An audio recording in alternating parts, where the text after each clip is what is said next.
Very nice. Okay. Um, how about we start now? Nice. Okay. Hello everyone. لحظة, let me record. Let me start the recording. Very based. Okay. Mad Lad, are you recording, Habibi? Of course, I've recorded the whole last 10 minutes as well, so Nice. everyone can hear all the inshallahs and the other things that you got going on. Based. Beautiful. Hell yeah. No worries. I got Extremely you. amazing. I love you. You're amazing. Hell yeah. Okay. Hello everyone. Hello. Welcome if you are watching us on Twitch, if you're watching us on the YouTube video or here on Discord. How are we doing, everyone? I hope you guys are having a wonderful night. Today is gonna be a very, very special day. We have a special event with a special guest, Jessica Gonzalez. I've read a few articles about her and her amazing accomplishments and her activism and what she does. And it's incredibly. I wrote aspiring, but Mad Lad taught me that aspiring is different than inspiring. It's inspiring, extremely based. Hey Jessica, how are you doing? Uh huh. Hey, I'm Hey, good. Thanks for having me. amazing. I'm Would excited to you be would here. you like to introduce yourself to the audience? Mm-hmm. Sure. My name is Jessica Gonzalez. I am a former Blizzard employee and newfound organizer for labor movements. Nice. Yeah, Amazing. Okay. Very based. All right. thanks. Today in the chat, you guys, in event text, you guys, or in Twitch, all of you here are able to ask her anything. Um, and yeah, we can start this. It's gonna be an AMA, so you can ask her anything about her and her things. I'm gonna start with my own question after reading Sure. everything that you've been through. How are you feeling? Like, holy shit, that's gonna it's to unionize to start like a movement like Yeah. this. How are you feeling? Huh? Weird is the only thing that I could come up with, just because I feel like everything happened so quickly. From like the news of the lawsuit and then the first walkout, and it's kind of just been this ongoing one thing after the next. It's almost like every week there's something new to to talk about. Um, but yeah, I'm feeling good. I have been helping Raven a lot recently and, just helping with ABK and even like Ubisoft and just kind of getting in touch with everyone and trying to make sure that we can all collectively make a better industry for people. Damn, very nice. Amazing. Thanks. Yeah, Yeah. yeah. Um, I'll go with the questions we have in our what do you call it? Our Discord server. We have guilds, like many communities and many Mhm. people, and we have a feminist guild and a legal guild who thoroughly investigated and thoroughly had like a huge interest in your journey, let's say. And there are like from its users, they've already prepared a few questions. I'm gonna ask them right now. Sure. So Garrett 3.14 asks, what was the chain of escalation you used, observed at the time, and now that you've had this experience, would you Mhm. have done anything differently, or have any Ooh. recommendations for others who may be going through analogous situations elsewhere? Mhm. Yeah, that's a great question. I The chain of events, it just so happened that, before the news of the lawsuit broke, um, Blizzard was kind of already in a PR type issue with the Blitzchung incident that happened. So when I had just joined the company, it was kind of like right before that happened. And then it was almost as if leadership picked the wrong resolution for each thing that was going on, and employees weren't feeling heard. So we were all kind of complaining internally in like our Slack channels and just, discussing compensation, really trying to, talk to each other and figure out like where the grievances are because no one really felt heard. And then, when the news of the lawsuit broke, it kind of just like mass agitated everyone. So it was just this huge event that was just super traumatic. Like all of us went through trauma together. A lot of us relived trauma. We were gaslit by leadership and then continuously kind of Like it's almost like they just wanted to brush it off or stop talking about it. But the employees collectively, we collectively decided to not stop talking about it because it was really important to us. And yeah, it just kind of escalated from there. I feel like, we talked to press, we had walkouts, we just kind of kept the public and the community in the know of everything that was going on. And that's really what was helpful. One thing I would have done differently is yeah, it just sometimes I don't even remember everything that happened because so much happened so quickly. I would say one thing I would do differently would probably just to maybe take a moment before reacting on Twitter because I am very new to Twitter and internet like fame in that way, I guess. So I've had moments where I'm like, oh, I probably shouldn't have tweeted that, or, a lot of people come to me and they're like, why did you tweet this? And I don't know, I'm just a very transparent person, probably to a fault. I like transparency. I like, saying how I'm feeling all the time, even when it's not great. So yeah, that's the one thing I would do different is just to kind of take a break and not like be a reactionary person online. Yeah, Twitter is a huge, like a toxic Yeah. environment in it. It's damn. And holy shit, your like workplace environment at the time of the escalation, damn, Yeah. also was very toxic. There's a question in Twitch chat from Lana Day and Night. She asks, "Do you have any tips for young organizers?" Mhm. Tips for young organizers. Ooh, I love this question. Um, yes.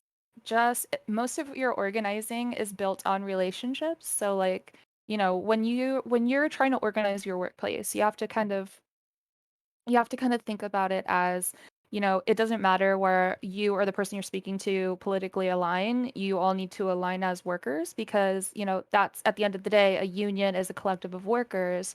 And, even though you don't necessarily agree on everything, you can agree collectively like, hey, would you like to get paid more? Would you like better healthcare? It's like all of these things that you can, you know, talk about and just kind of get how they're feeling, talk about their grievances in the workplace. Don't just talk about yours because it's harder to lead in emotionally and connect with someone if you're just talking about yourself the entire time. So really ask, what could the company do better for you? How would you, feel if you were supported in this way? Or how can we help in any way, really. Fortunately for us, well, unfortunately for us, we had a huge agitation event where people were like really upset with leadership already. So it kind of just sparked this huge change and movement, and people were so ready to organize. But I think in a smaller company, yeah, just having conversations with your coworkers and having those interpersonal relationships is very important too. And even like remote, you can do it through Slack. Like we had a Slack channel that was called ABK Allyship, and we just communicated with each other like, what does it mean to be an ally? What does it mean to be anti-racist, or just having these deep conversations and educating people. And sometimes they'd get heated, but I think the most important thing was just to remember to not react, to listen and really be empathetic towards one another. Uh-huh. Very nice. Hope Yeah. that helps, Lana. Amazing. Another question by Garrett. They are asking you about your like experience in game development. What do you think of like microtransactions, loot boxes, and other intentionally, as they put it, addictive mechanics? Hmm. Corollary to this one, does you, is that the question? Yeah. Consider loot boxes to be a form of gambling. Hmm. I consider loot boxes to be a form of gambling. I could definitely see how that would be addictive in a way. I personally never did any kind of like loot box or purchasing or anything. I didn't really get into that as much. But I have worked in projects that had like a gotcha system and things like that. I think it's just a way to monetize and continue to make revenue on a game that you ship, and I think it's crazy how far games have grown in that sense because a long time ago, it was like you had to get everything in one cartridge and that's it. Now you can do like day one patches or continue on iterating on something. And I think you know, a lot of these companies, they think about like the longevity, like how long they want their products to be on the shelf for. And these microtransactions and things like this help keep it engaging and keep it fun and keep it new. And I think that's something that, you know, is cool. And, you know, to some, it could be seen as gambling. And I definitely can see how some of it's exploitive. But yeah, I think when done well, it's a good mechanic. And it can definitely be addictive though, just like gaming can, because I've definitely, you know, done so much grinding in gaming, so I get it. Also, with my experience, I started at Activision as a QA tester on Call of Duty Black Ops 3. And then, you know, all the contractors got let go at the end of that project. I moved on to Treyarch and worked on DLC there. I worked on the Zombies team. And then I went to Blizzard as a contractor and I worked on Heroes of the Storm. And then I went indie for a little bit because I was really tired of AAA titles. And I went to a small company called Aftershock that got bought by Fox, that got bought by Disney. So I kind of got sucked back into the AAA industry. And then I went back to Blizzard as a senior test analyst on BattleNet for, you know, and up until I left in December. Nice. Another a question from the Gaming Guild Master, Gemini. They ask, as a consumer, like continuing with video game questions, as a consumer of video games, what ways that what can we do to, how is that question? What can we do to try and help the game industry become a better environment? Ah, yeah. In what ways can we make the gaming industry become a better environment? I can't speak English today for some reason. I apologize. Huh? No, you're doing wonderful. I think the best way to keep like, you know, game development safe and the gaming industry safe in general is to just call out bad behavior. If you're in a game with someone and you see your friend getting harassed or like, you know, just calling out that behavior and making sure that like those people are reported. Um, you know, it's such a culture thing in gaming. I feel like if you go into any game in any like general chat, you'll just see a bunch of horrible things that people are saying because they like to troll, right? Like people get gratification on making other people feel bad. So calling that out, correcting that behavior whenever you can, and even holding yourself accountable for that kind of toxic behavior is super important as well. Um, and just makes safer games. It makes safer environments and it's not as hostile. You know, imagine you're in a COD lobby and you're getting screamed at, but it's work. It's not fun. Yeah. Yeah. Okay. Nice. To switch it back a little bit, Gag in the Discord chat asks, how much has a fear of speaking up affected those who are wanting to be involved in your movement? And what sort of method can potential organizers use to inspire those to have the courage to speak up against their employers or those above them, more generally? Mm-hmm. Yeah. So, I mean, fear is a huge factor in the movement and everything that's been going on. I mean, I got, you know, retaliated against and pushed out of Blizzard because it was just so, I was waking up every day having panic attacks. Just, it was very uncomfortable. I would say a lot of the people that were really afraid to speak up and were more, you know, DMing me and saying, "Thank you so much for your voice. I'm very like thankful for you." Were people that were on visas and couldn't really were scared that they wouldn't get, you know, their visa renewed, or I'm not really sure the process there, but they definitely had something to lose. And I think at the point of my career, I was so tired of everything that the gaming industry had done to myself, my friends, people around me. So just hearing about the lawsuit and everything, I was just so tired and angry.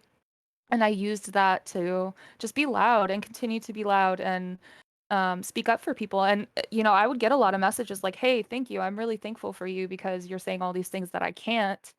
And really, I would say if you're starting to organize, just talk to people, and that way, if you choose to use your voice, you know good talking points of things that you can talk about the company that they're not doing well, that you're noticing patterns, and women are underpaid notoriously, and or things like that. But Speaking of that, person, woman, or person, man from the legal guild Mhm. the Guildmaster of the Legal Guild, asks, what is, in your opinion, the number one issue women face in the gaming industry as a whole?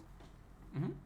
Number one issue that women in the gaming industry face as a whole is just misogyny. There's no other way to put it. I have worked in the gaming industry for 7 years. I've gotten asked, who had I slept with to get to a senior position, or there's always like alcoholic events or people are drinking and it's like the girls are encouraged to party so the guys have a better time, and it's very uncomfortable. It almost feels like you're in a male dominated field that it's just not designed for you anyway, and you should feel lucky to be there and you should just kind of do your work and not complain. So when I started speaking up, obviously I became the complainer, the problem person. And it just causes people, it was almost like a speed run. Like I was speed running misogyny towards myself because, people were harassing me in work channels and calling people that were defending me white knights, and it was just almost like Gamergate but at work. It's just really, really insane. But yeah, I think the hardest thing is just misogyny. And, even if it's jokingly, it's not funny. And it's, you're perpetuating this toxic culture and making it unsafe for women. Um, uh, Mina from the Feminist Guild, Mina Giada, um, a question similar to the issue at Mhm. hand, asks you, do you see the problems with sexism in the gaming industry specifically as much more deep and ingrained due to the products being put out? Since it is a media based industry, what I'm thinking about in particular here is that a lot of the time in media pieces, female characters aren't treated as human as their male counterparts are. How much does this translate into the workplace itself? And would you say that sexism in the games released plays a role in that? Go ahead. Mhm. Yeah. So, I mean, when you think about game design and it's, people that work on these games are writing the narrative and everything that's going into it, right? So, yeah, I mean, if the person who's writing a character arc or something is a misogynistic person, thank you. They're obviously going to have that's going to manifest in the games or in other ways. And yeah, I feel like, in something that's such a male dominated field and it's kind of like a best friends club or what the DFEH likes to call a frat boy culture. It's very much non-inclusive, and it's almost limited to that frat boy culture. And I would love, to have more of that broken out into other creative areas as well. Huh? Damn. One thing asks in the Discord chat, Mhm. do you personally recommend people still apply for positions at Blizzard, especially for people wanting to get an entry level position in the industry? Mm-hmm. Yeah, so I mean, look, I personally felt like I needed to leave Blizzard for my mental health because I became such a public figure that so many people were watching me, and it just became a huge hostile environment. But that being said, I had a wave of support of wonderful people, and there are wonderful people that work at Blizzard. And, we've done a lot of work in the last 6 months and even over the years to make it a more inclusive place. And I feel like the highlighting of the lawsuit has really helped the employees hold others accountable. And what you're seeing now at Blizzard, it's quite fascinating where, you know, these discussions are had and it's heated and people are angry and they actually reflect on their actions, and like, they'll talk to others and then get a different grip on the situation and say and apologize. And it's like I feel like people are more emotionally intelligent there now, which is something that was taboo earlier, in the industry because nobody wants to talk about feelings. We want to play video games, right? Yeah. But yeah, I do recommend you apply. I do. I think that there's great people there, and I think great people going there who aren't exhausted like me can make it great. And yeah, please do. Nice. Okay. Lex in the same Discord chat asks, what can gamers and the general public do to help influence game studios to make changes and stop monogamy or misogyny, I assume, uh, Misogyny. in the workplace? Yeah. So again, holding yourself and your friends accountable is huge. Just not tolerating that kind of behavior. You know, nobody likes to be verbally abused. And just making your spaces inclusive, you know. I don't like, you know, there's some people, quote unquote, ninja, who don't play with women for specific reasons, and it's just like I don't understand that. I feel like, you know, you could have great relationships, and you're just choosing not to because of their sex, which is weird.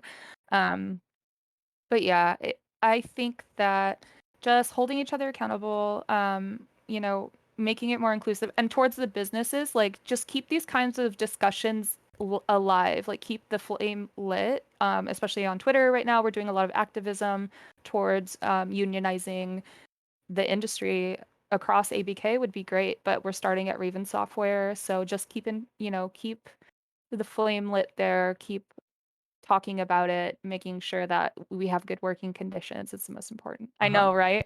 Nice. I'm Yeah. gonna I'm gonna get a cease and desist from Ninja. Based. Extremely based. Yeah. Fuck Fortnite. I never liked it anyway. Um, I also, didn't say that. yeah, I did. It's fine. Okay. Based. A question. I'm gonna merge two questions in one. Konsai asked. First of all, Konsai asked, with Microsoft's recent in Discord chat, with Microsoft's recent acquisition of Activision, do you think that the overall culture will be improved? And what are your general thoughts on the acquisition as a whole? I assume acquisition is like buying, right? Yeah. Yeah, Mm-hmm. yeah. So Microsoft purchased Activision Blizzard for $69 billion. And I think that it was a very strategic move where Phil Spencer was like, I have an in to buy this really good, like huge company with a bunch of IPs. So I think he kind of like approached Bobby in a time of turmoil where the company just was getting bad PR and was like, "Hey, let me buy the company." This is what I'm assuming is going on. But I think Bobby wanted a reason to kind of gracefully bow out, but you know, employees and others are obviously trying to keep the heat on. But I think the purchase is good for the IPs. I think having the IPs under Microsoft, I think they're going to get the TLC that they deserve and that they need. My concerns with this is, you know, we already have this huge corporation, this huge public entity that's so far removed from the employees that all of this sexual misconduct and harassment and everything that was going on, everyone was like, we didn't see it, we didn't know, even if they did. But it's like you have that level of disconnect there where, you know, you're the executive leadership, you're so removed from the developers, you don't even realize everything that's going on under your nose, and then now you're being acquired by an even bigger company that has even more avenues. It just seems like something that is good for the IPs, but it's like a caution for the workers because it really could just be status quo still, right? We don't know if Microsoft has these same kinds of issues, and with companies this big, I mean, it's bound to happen. There's lots of people, you know, abusers are everywhere. They're in places of power. They have avenues to chase out people that speak up, and it's something really insidious in not just gaming but tech as well. So I'm definitely excited to unionize Microsoft if that if that gets to Uh-huh. fruition. But Speaking of that, person man from the legal guild asks you about this, which is weird. Uh, After the purchase of Microsoft, how would that what does that mean for like your movement, a better ABK? mhm. What does that mean for your movement? How are you gonna like progress with it, etc.? Mm-hmm. Yeah, so it doesn't change the, you know, ABK Workers Alliance views. Like we still have the same values, we still have the same goals, and the more people we can get on board with our movement, then the better. Like, we want people to advocate for themselves. It should be workers first, especially in something creative as game development. You're in a creative industry. You want your workers to be happy. They'll make better products, right? Um, and yeah, I mean, it's just such a huge deal and huge company. It'd be interesting to see for sure. Uh-huh. Nice. Uh, Sam asks in the Discord chat, I've heard that crunch time is a big problem in video game industry. What's your experience with crunch time, and do you think it is likely to improve in the future with further unionization? Yeah. Yeah, so crunch is notorious in the industry. Crunch happens when you have a set deadline on a product that you need to release in a certain time frame, and it's just not ready. So you're crunching essentially to get all of the code, all of the assets, like everything into the engine, like into the game, and then also having all of that tested. So when crunch happens, developers, all sorts of developers, are working almost always 24 hours, but they cycle them in and out. When I was working at Activision, it was probably the worst crunch culture we had for Black Ops 3. So I was working 14-hour shifts, 5, 6 days a week, sometimes 7. It really just depended. Sometimes my lead would be like, "Hey, you've been working too long, take a day off." But yeah, it's just it's exhausting work, and well, it's unfortunate because it's a result of bad like project management. It's a result of someone, saying, "Hey, here's a deadline," and it's unrealistic, and the executive wants it out that day because money, obviously, right? And now that games can be patched easily, they just want things out quickly versus polished. Uh-huh. Um, Speaking of that, Julius C. Salad from the Legal Guild asks, understanding that the companies and their users are separate, do you ever see the players affecting the attitude of the developers, or vice versa, or is it just the crunch or work hours? Mm-hmm. Um, I don't really see the players affecting the developers too much. I mean, whenever there's bad, press or anything like that, it's obviously hard to do your job when things are going on. I mostly feel bad for our customer service department because I say our like I still work there, but I don't.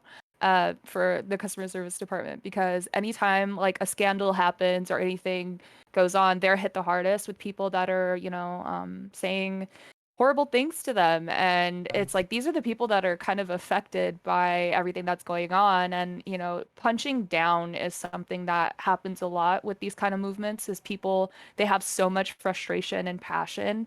And instead of punching upwards towards the people that are actually oppressive, they punch down at other people who are just as, equally affected, equally upset, equally passionate.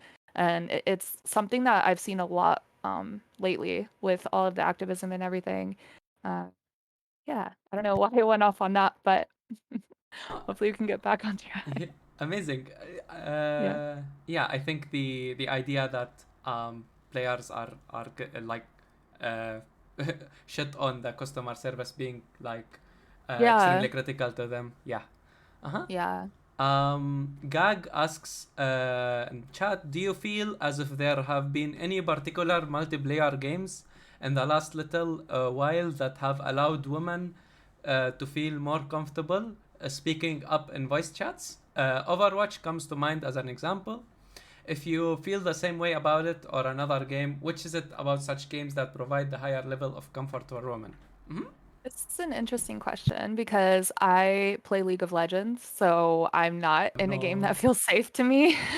uh, but I actually have friends that play Overwatch a lot, and they do still receive like misogynistic comments and stuff like that. So it's unfortunate. I mean, it's gonna happen in any game you're playing. People are heated. They say things behind a microphone, because they don't feel like there's any repercussion. But um, it's hard. Like sometimes I don't tell people that I'm a woman playing, especially if they want to get on voice comms or anything like that. I just try to avoid it because I don't like drama. Uh, yeah, but Uh, Amber or Ambo from the Guildmaster of the Feminist Guild asks you about like the asks you what have you found to be effective ways of pushing for change within a company? So when it comes to like unionizing, what was like the most effective way for pushing for change? Uh-huh. yeah, so the most effective way of pushing for change is just like I spent a lot of time just educating people on their rights. I was like, you have the right to walk out, you have the right to organize, you have the right to complain about where you work. A lot of people are scared, and especially in the video game industry, because a lot of when you join companies, they have you sign an NDA, which is a non-disclosure agreement. It essentially means you can't talk about anything. And it scares people, and so they don't feel comfortable even speaking out against their employer because they feel like they can just get, retaliated against. And even more so after the allegations from the DFEH, went up with Blizzard, Activision Blizzard, because they were alleged to retaliate. And so it was like almost just being up against this huge entity that's already doing illegal things. So people were really scared at the first walkout. And I just kept educating them on their rights. I got involved with CWA, who's really helpful with like legal counsel and making sure that we all were protected and knew that we were legally in our right to organize and talk to each other about the things that we didn't like about the workplace. And so just keeping those conversations alive is super important. Checking in with people, um, continuing. Also, like there's something called agitation where, if something happens at the company, you want to highlight that thing and say, hey, here's why this is wrong, or here's what we should do instead. It's kind of like just keeping the discussion open on grievances, things you want to improve. It sparks a lot of passion in people. You get really surprised about how many people actually are excited to organize and help out when it's like for a bigger cause. Nice. Uh, Speaking of that, Gemini from the Gaming Guild asks you, um, are you optimistic about the future of the gaming industry, given we see like these incidents becoming public, and given the fact that like well, you guys had to unionize, you guys like Mhm. you shed public into this like frat boy culture, etc. Are you still optimistic, or how is it going for you? Mm-hmm. I am optimistic. I personally like a lot of people asked me after I left Blizzard, if I was going to return to the industry. And I'm like, yes, I would absolutely return to the industry. But I feel like there are a lot of things that need to change. One is compensation. I feel like, the reason that you work in games, they use that to kind of pay you low. And you're supposed to feel like grateful that you work in video games, but compensation definitely needs to catch up.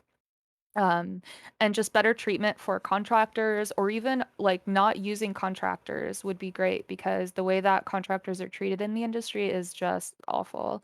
And yeah, I mean, I'm optimistic. I'm hopeful. There's a lot of great people that still work in the industry, and there are people like I feel like everything that we've done already, like we're not even fully unionized yet, but just the work that we've done with like highlighting issues and like a better Ubisoft, and so many across the industry are watching everything that's happening right now with ABK and Raven, especially. And are just kind of using that in their day to day. Like we had Vodeo unionized. They were the first North American studio to unionize because of everything that was going on. They were very inspired by ABK, and it's just so happens that they're a smaller studio, so they were able to. But yeah, I think I am optimistic. I think that there's great people, and as long as we keep the conversation going and keep holding each other accountable, because I guess leadership isn't going to do that. It's the most important thing. Nice. Your environment, Seattle, Carl, beautiful streamer by the way. Check them out. Mhm. You mentioned asks you. You mentioned compensation.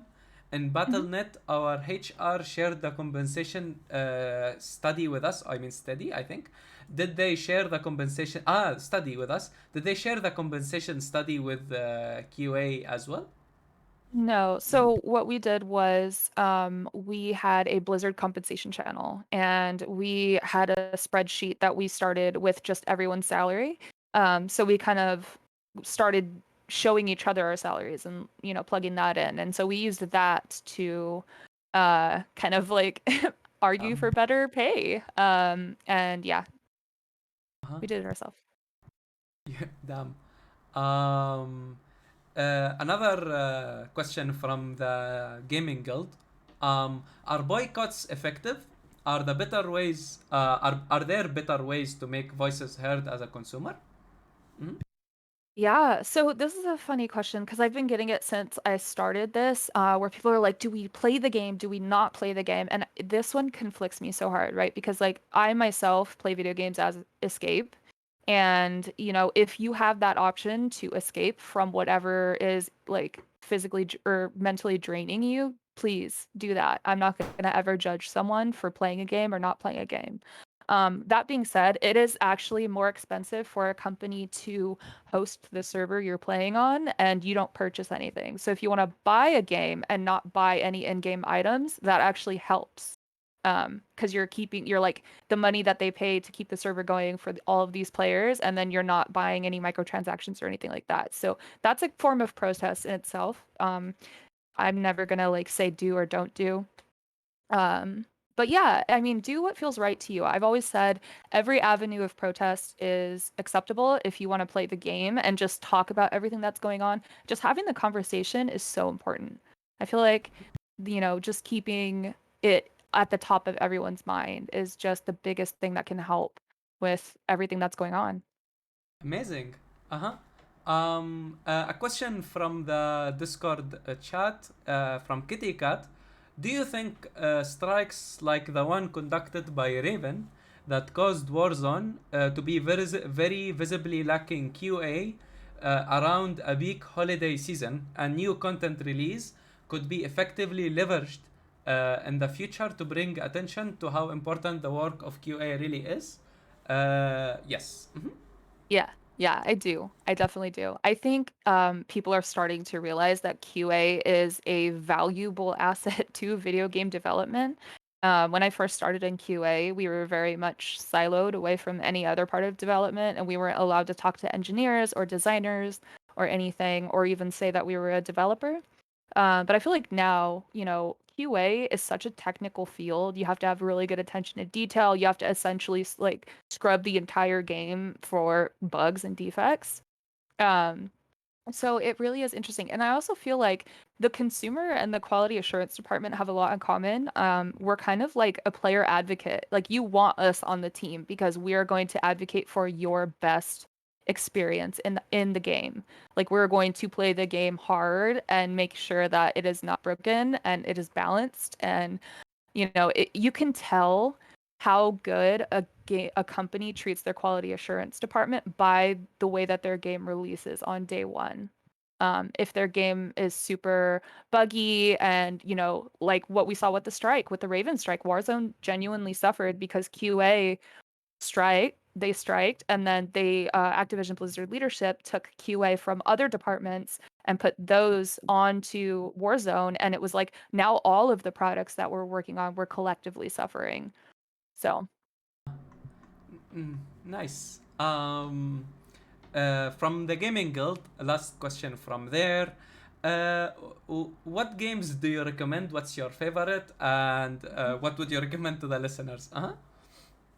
Oh, my That's. favorite game is League of Legends. I Oh know, I'm sorry. no, no. I know. I've started playing since season 2 and I've just been so addicted to it. But that being said, I only play ARAM now, so I'm a little bit better, right?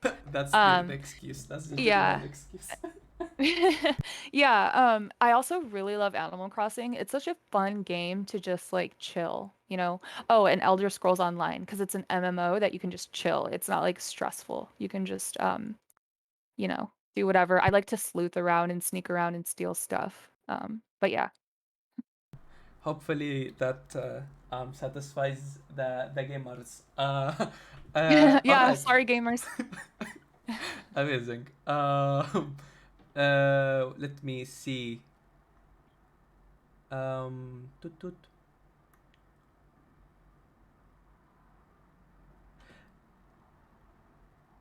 Yeah. From the legal guild. That's not person name. Okay. From the legal guild, there was a big work culture shift when Activision joined Blizzard, which led to many of the issues Blizzard has today regarding their gender discrimination suit. Uh, is that a fear with Microsoft as well, since they bought it?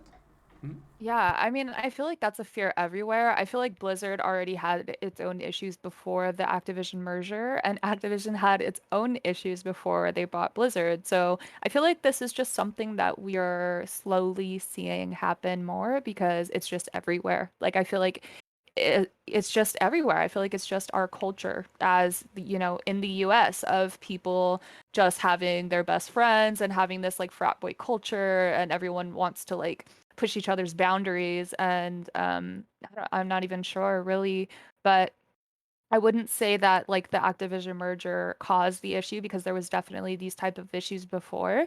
I would just say that, yeah, I mean, any company merger, it's like merging of two cultures, but neither culture is great. So it's just kind of like you're kind of co-signing onto their culture as well as yours. Uh-huh. Nice. A question from me. Since you mentioned video games and your favorite, how about Mhm. gaming companies? Which one would you say that's it's like a good one to the listeners? Like, Hmm. I saw the thing with Activision Blizzard, and then Riot Games had its own Right. scandals, right, and stuff like that. And I'm kind of a doomer when it comes to gaming industry. But Yeah. who would you say like, yo, these guys are doing it right? Uh-huh. Bodeo, they are unionized. They are doing it right. And they didn't even ask, like, no one asked them. They said, hey, we're seeing other places that need to be unionized, so we're gonna do it. So, hell yeah, they're great. Nice. Yeah, and just like these huge companies like Riot, they're also being sued by the DFEH, by the way, same company, and they just settled for 100 million. So, it's just I don't know. I really don't know where it's just so ingrained in our culture where it doesn't matter what company you're at, it just kind of manifests. But if you're in a smaller studio, it is a little bit better. I will say when I was really tired of the AAA companies and I did go to indie, I felt more comfortable because it was like I knew the 15 people on my team and that was it. It wasn't like, there was these huge people above me that I didn't ever see, and there wasn't that level of disconnect there. But that being said, indie isn't safe from culture issues as well. It really is about, if those people join the company and even if like they were totally fine up until a month ago, then they started harassing this person on your team. You just need to be accountable for that kind of stuff and nip it before it becomes a huge, like, wide cultural issue. Because if you're not removing one person for doing these things, the people around that person are going to see that that's okay because you're not removing this person. So they're going to say, okay, this is acceptable. This is part of the culture here. So they're going to play along, right? Especially when you get into like the quote unquote rock star developer.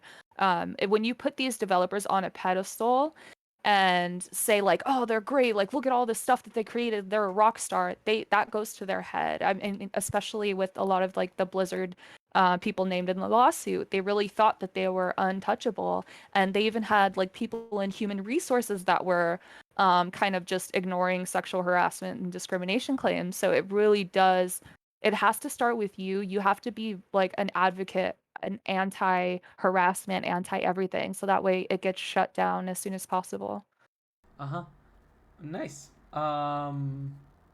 One thing from the Music Guild asks you, when were you most in Discord chat? When were you most proud of Blizzard, and when have you been most disappointed in it?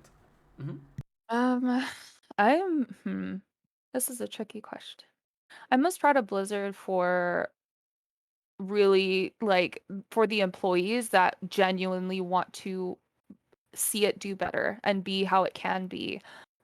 That's where I am so proud. Like the amount of solidarity under Activision Blizzard King, and even King, like we talked to so many employees just through Slack, and it's just this mass solidarity. Like that's the most beautiful thing, is all of the workers coming together and saying like, no, if one person's affected, then it should affect all of us. All of us should be advocating for this thing, because it could, it's not happening to me right now, but it can. So that was been really cool. And then yes, King is the mobile gaming company. But yeah, that's been great. And then obviously the most disappointing thing is just Bobby Kotick continuing to choose the worst dialogue option in every quest. Damn. Yeah. Speaking of no, well, actually no. From the gaming guild, I'll go back to them. They ask you, do you think the games journalism industry should do more to prevent critiques of the environments of productions of games and the games themselves? Mm-hmm. Yes. I mean, it's wild, right? Like with game journalism and journalism in general, it's very like sensationalized. They want the clicks. They want people to feel a certain way when they read the title. Like that's the point. You're like, "Oh, what is this?" And you click into it. Yeah, I mean, I feel like they could do less to sensationalize or kind of, mislead people. I feel like they can also do more to kind of denounce certain behavior, and like there's you can report the facts and then you can say like this isn't okay, right? Like we see opinion pieces all the time, and it would be better to see more people just openly talking about anti-harassment. Like don't harass other people, let people enjoy the things that they like, and yeah, I mean that would be nice, right? Um, Nice. For the chats in both Twitch and Discord, if you have any questions you wanna ask Jessica, I forgot to do that like 10 minutes ago or 20 minutes. Feel free to do them. Mhm. We have what do you call it? Questions from the Feminist Guild. Let me just pick one. Mhm. Toot, toot. Thing is, they're kind of been asked before. Oh, that's okay. Damn. Uh,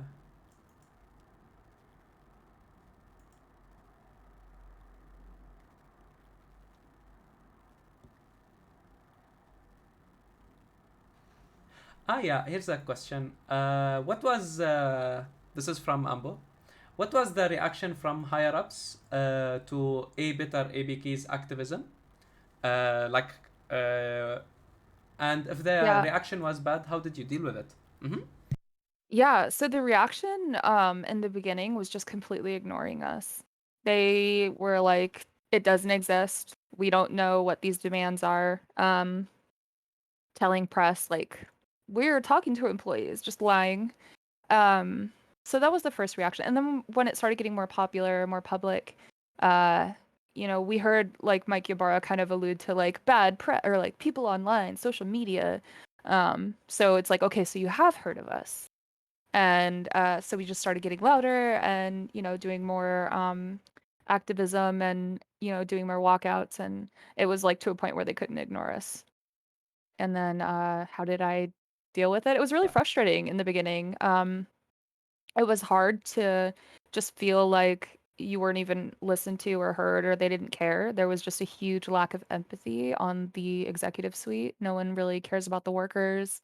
And that really was what pushed towards unionization, because it's like they're barely doing the legal minimum now. And we should Huh? be doing, ethical. Yeah. Um. I have a question from Twitch. Um. Do you have any comment on the Great Resignation? Oh, the Great Resignation. Yes. Yeah, Blizzard, we were just calling it a mass exodus because, like, even when I just started the company, I had gone through 2 managers and 2 leads and within like a year. So it was just this huge cold. It was weird, right? Like, we noticed people were leaving. We noticed that senior level people were leaving. Alex didn't leave until 2020, so I was there for that. And it was just like this almost sinking ship vibe, and nobody was telling anybody what was going on, but you were just seeing people leave the company. And then so when the lawsuit went public, it was just like, okay, here's what was really going on. So that felt shady. Everyone was just kind of, abandoning ship without saying anything to anyone else. And it's just weird. It like felt like a betrayal almost. But yeah, it was weird. And I noticed lately, especially with the pandemic and everything, a lot of people are realizing like, yeah, I'm not going to die for this job, Like why am I suffering so hard for this company who doesn't even care about me? So I think a lot of, workers are just waking up to labor. Like their labor is valuable and they shouldn't just give it to anyone. They should give it to people who value it. Yeah, we should do that in the sound engineering industry, to be honest. Music industry is as toxic. Yeah. Hell yeah. Um, Carl asks, you have an opinion of the IATSE, a stage and film workers union, Mhm. organization within the games industry, and if so, do you have the confidence that the IATSE's old failures to represent small studios have been addressed? Yeah, so I don't know too much about the Stage and Film Workers Union. I do know that they unionize. Obviously, they had their own issues with misconduct and harassment and things like that. Um, I don't know to their failures as much, but I will say I've grown up in a union household. My dad is in the ILWU, which is the International Longshoremen Workers Union, and they're dock workers, and a lot of people died to get those rights and healthcare and things like that. So it's something that's very close to me, and it doesn't make sense to me when workers aren't taken care of. So I kind of look to that union more just because it's something that I'm familiar with, and I would like to see. I mean, even if you don't break it into discipline, even if you break it into like entry level, mid level, and senior level, which is the way my dad's union is, the entry level workers are given the jobs that are overflow, right? So say, there's a specific project that's about to go out in like a month and they need 100, 300 people right now. So it would go to those workers when there is work. It would be the entry level workers. They will work on that project, and then, whenever that project is up, and then they would go into the pool and work somewhere else that needs those workers, right? And then, when you work a certain amount of hours, you get elevated into the mid level. So, once you're mid level, you kind of get first dibs on where you want to work. But you're not as steady as like if you're in a senior level. And then when you get to a specific amount of hours worked, then you move into the senior level, and then you can kind of just pick where you want to work until you retire. Obviously, it doesn't translate perfectly into the gaming industry, but it is something I'd like to see or explore. Because I don't want to shut out those indie companies. I think that, in a perfect world where people were empathetic, you wouldn't need a union, but democracy is awesome and you should always want it. Based. Amazing. Okay. Democracy is indeed very based. Um, Agree. Madlad asks, was there a metaphorical cliff where you sort of knew there was no going back? Where was that? Yeah, the metaphorical cliff where I knew there was no going back was when someone DM'd me on Twitter and said, "Hey, you don't know me, but I'm in a server, and this server is targeting harassment towards you, and this is a Blizzard employee that's in this server." And I was like, "Cool." So then I got in touch with that person, and they kind of were sending me, horrible things that were being said about me. And this person who had worked at Blizzard for 21 years was trying to get me fired, and it was just like this insane. I couldn't even like grip at with the reality of everything that was happening, because it was like targeted harassment. They were trying to get me fired, but they didn't, like, all the people that they knew in my department had already left. Um, and it Yeah. was just really, really weird to see. And so I said, okay, this is bigger than me. Like, I'm scared. I'm probably going to get retaliated against. So I need to push back even harder and then kind of go scorched earth and not care if I get fired. So I did. I was louder and um fought back, I guess. That's extremely, extremely valiant. That's extremely brave. Uh Thanks. huh. Very based. Yeah. It was Uh, out of spite, in yeah, case anyone. Yeah. yeah. It's amazing. I mean, the spite is, I think, is justified, which is nice. Another question from Twitch. What is your personal biggest desire for a change to get from all of this organizing you're doing? Mm-hmm. So my biggest hope for all of the work that I'm putting in is that I hope that Raven Software unionizes. Like that would be, I feel like that would be a drop that would like have a ripple effect across all of ABK and even the industry as a whole. Because even companies that are unionized, I mean, we should all ascribe to the same kind of values of like we shouldn't treat contractors bad, we should be ethical in our hiring and firing practices and things like that.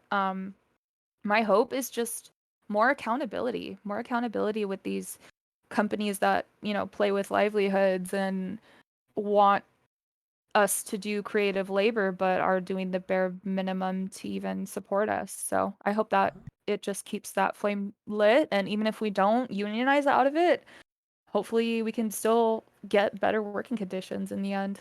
And then I'll consider that successful. Yeah.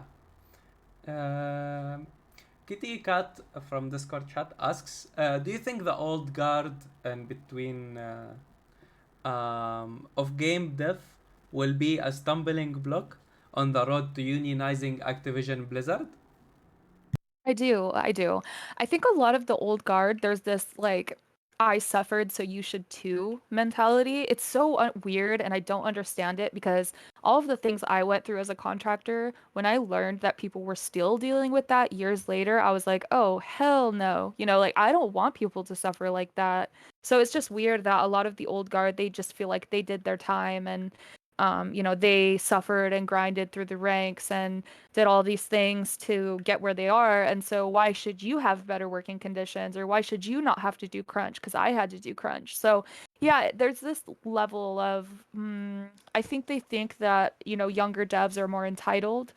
I think that's a big, even wider problem that spans across even the industry. Like, I think it's just a general societal problem where they think that the younger generations are entitled, but really we're just kind of like in these systems that are so rigged against us that we just can't do anything. Like, we have to push for that change because otherwise we're just drowning and not getting anywhere.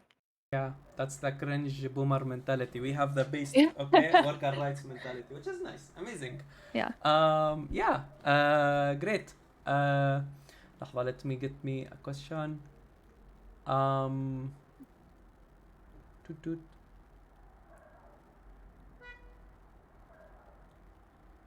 I apologize. Are you guys hearing bullets right now? I apologize. 1 second, let me mute No. myself. Bullets? Are you what? No, don't worry about it.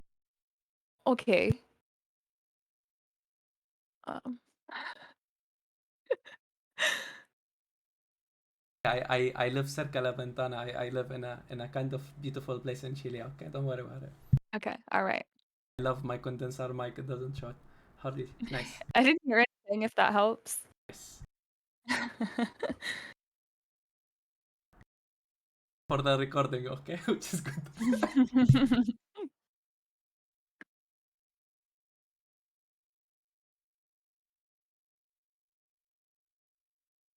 Well, if people want to throw questions in the chat, I'll read them. Someone looking into get to words. As someone looking to get into video game SFX, what kind of company should I apply for? Big companies, small companies, anywhere you can get a job. Good question. Have a really good portfolio and just market yourself. That's all you can really do in the industry. And if it lands somewhere big or small, it's still a W, and you should still celebrate that. I would say anywhere you can get a job, just and do like, work for what you're worth. Don't let people lowball you, because especially if you're just joining the industry, they will lowball you. So just going in and knowing your worth and just say, here's my awesome portfolio and you want me on your team.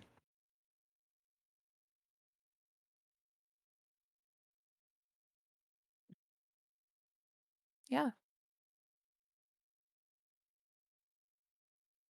Oh, nice. Damn, Sure. amazing. 1 second. Okay.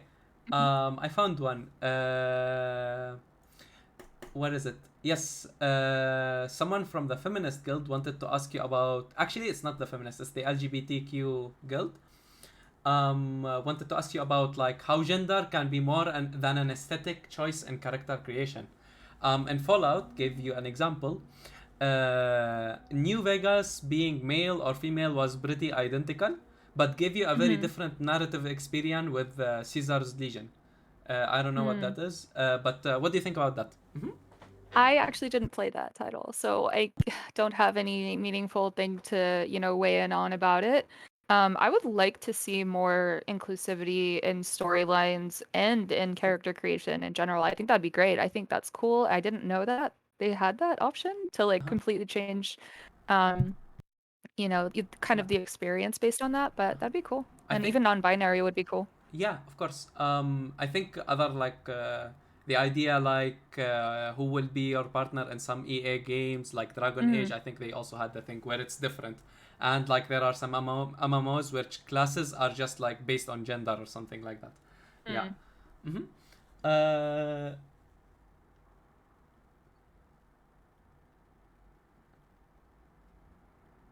Uh huh. Okay. They sent me a word and they're like debating basically. Bro, ask me Mhm. questions, bro. Okay. All right. 1 second. All right, I'm Okay. doing this again where I'm thinking out loud. I apologize. Okay. That's okay. All right. Uh-huh. I can read the chat if that Oh, helps. based. Yeah. Amazing. Okay. I Wallahi, will I be love you. Okay, based. go ahead. Where can I get a turn-based copy of Diablo? I don't know. You can get a base copy of Diablo when Diablo 4 comes out. uh, do the vast majority of video game companies force their employees to waive their right to sue and go through mandatory arbitration for labor-related violations? Yes. The basically any company that is in operation is trying to get you to go through forced arbitration because they don't like to be sued.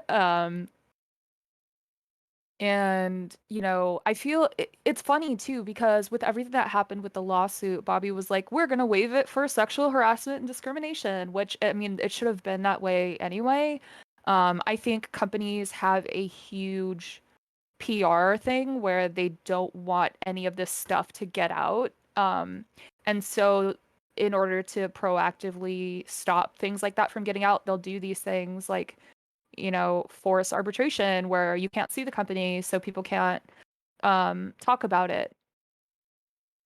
Uh, but yeah, I think that it's a practice that's used in a lot of companies and they don't like to talk about the horrible things that they do, so they're going to try and silence it and by any means and, in any way. Okay, let's see. How could you guys speak out after you signed an NDA? I stopped caring. I stopped caring. I was like, sue me, sue me. I'm tired. If talking about sexual harassment and the things that I actively experienced working for this company is going to get me sued, then I will go to court and talk about my experience because I'm not going to accept that anymore. So, yeah, I mean, I still signed an NDA. I can't talk about the code or like anything that I touched going into the products that I worked on, but I'm going to talk about my personal experience. No one's going to stop me from doing that now. And I think a lot of people are just scared because when they sign an NDA, they just assume I'm not allowed to talk about anything. And so talking to CWA and just knowing my legal rights regarding organizing, talking about working conditions, all of that being protected, it kind of makes you just you can talk about that. You're allowed to. And I think a lot of companies use the NDA to scare people.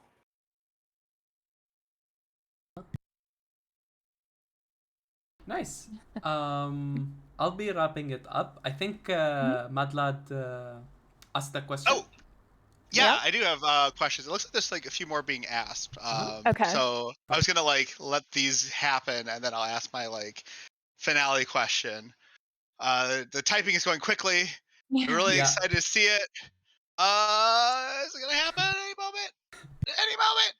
Come on, you can do it. Just hit Yeah, the it's your enter last chance, chat, okay? button. Here we go. Here you go. Person asks, did you seek out the CWA for legal advice? Or did they approach you? Mhm. So when I had started organizing with others, they had already talked with CWA for legal advice. So they kind of just networking with coworkers is super important because even if, I wasn't really sure what to do. I just knew I was angry. And so people were like, let's talk to CWA, let's get legal advice. So yeah, we did kind of seek out their legal counsel and they're very open and anytime we do have a question, we just run it in there and it's great because we're able to use the answers that one person asks for everyone. Because I mean, this stuff is all new to everyone that's organizing. This is like, no one's done this before. I don't think anyone's done this before, especially at such a large scale. It's so confusing and there's just so many things and nuances, and there's just a lot with organizing, and just having that legal help is so huge to get people to help organize and realize that like they don't have to hide or not talk about certain things. They're allowed to talk about their working conditions, talk about their boss. I started flaming my boss online because it was like I'm allowed to do that. It's you know, yeah, I mean, just kind of empowering people. Empowering people is super important. And having that legal representation really helps too. Awesome. Right. So, crazy question. Maybe this Yeah. is out of the blue. I don't know if this is going to be like too much or anything. But have Do you it. considered starting, like, say, a bi-weekly Twitch show to Mhm. talk about these topics and issues that we covered tonight? I have. Thank you for bringing it up, Ali. Yeah, so I actually am working on a weekly Twitch show. It is going to be centered around labor movements in the games industry and kind of like everything that's been going on to date and everything that's going to continue going on. And it's going to kind of help the community keep up with everything that we're working on because you don't actually see all of the work that's being done. And I think it'd be really cool to highlight these things and have interviews with people that work there still or formers. And it is something that I'm working on. So coming soon. Yes, thank you for asking. Was that your grand question? That was my grand question. I thought we should probably plug the show since that's Yeah, the I love it. that's the Thank thing. you. Nice. Don't forget to subscribe, click that little bell, turn your notifications on. Yes. No, but please follow my socials. I am kind of unhinged on main, but you can follow a better ABK if you just want to get updates on the movement and everything that's going on there. And also follow GWA. GWA is our Game Workers Alliance, which is our Raven Studio QA that is going to be hopefully unionizing soon. We filed a petition with the National Labor Relations Board to hold a vote or argue for our bargaining unit. So stay tuned there. And yeah, thank you so much for having me and letting me use your platform to talk. Absolutely, absolutely. It was wonderful to have you. If you guys have missed it, I'm gonna or missed a parts of the AMA, I'm gonna upload it on YouTube for Sweet. more people to see, which is based. Thank you again, Jessica. It was a huge, Yeah. huge pleasure. Okay, nice. Thank you, everyone. Yes. Have a wonderful, wonderful, wonderful night. Okay. You See too. and have every audience and everywhere, Twitch and Discord and YouTube in the future. I hope you guys have a wonderful night or a day or whatever. Love your faces. Yeah. See you. Bye. Okay. So, that was nice. That was epic. And yeah, I'm gonna stop the recording. She's epic, bro. Hell yeah. Yeah. She's amazing, no? Such a wonderful person. Such a pleasant person, see, to talk to, and yeah. I'm gonna upload this on the Calliopean Club so you guys can see it again. And yeah, extremely based. Um, that's it. I don't know what to do, to be honest. I had this shirt and everything, ready for this amazing thing. Hell yeah. So yeah. I'm head out now. I'm tired, and it was fun. And yeah, have a wonderful night, everyone.